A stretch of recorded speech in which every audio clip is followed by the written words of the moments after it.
Merhabalar, Otomotiv Tutkunları kanalımıza hoş geldiniz. Kanalımıza abone olabilir, videolarımızı beğenip paylaşabilirsiniz. Evet arkadaşlar, yepyeni bir video ile de karşınızdayım. Bugün sizlerle beraber BİM'den almış olduğum TVS Tune FreeSound isimli Bluetooth kulak içi kulaklıkla ilgili bilgi vermeye çalışacağım. Kutu açılımını yapacağım. Evet arkadaşlar, ilk öncelikle cihazımın kutusu bu şekilde. Tabi şurada iki tane bantı vardı, ben bunu şimdilik söktüm. Evet, burada teknik özellikleri yazıyor. Dur bir saniye. Heh. Ondan sonra Bluetooth kablosuz bağlantı, surround ve dahili mikrofon, teknik özellikleri, paket içeriği falan derken gelin şimdi size kutunun açılımını yapalım. Evet arkadaşlar, cihazımızın şeyi şu şekilde. Şunu da şöyle koyalım.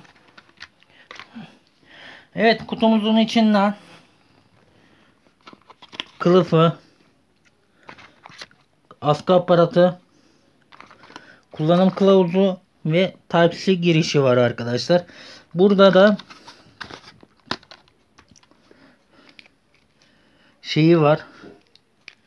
Pardon, böyle şarj aleti ve kulaklığımız da burada. Gelin şimdi bunu açıp deneyelim bir. Evet arkadaşlar, telefonumuzdan FreeSound PS23'ü seçiyoruz. Evet, seçildi şu anda diye düşünüyorum. Evet, seçildi. Şimdi bir müzik dinleyelim bakalım. Ses kalitesi nasıl?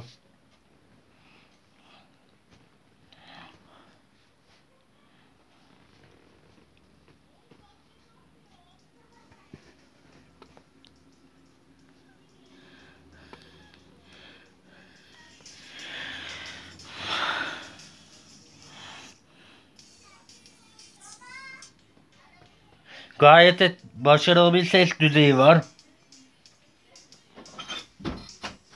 İçinden bir tane daha posta dergisi çıktı bak.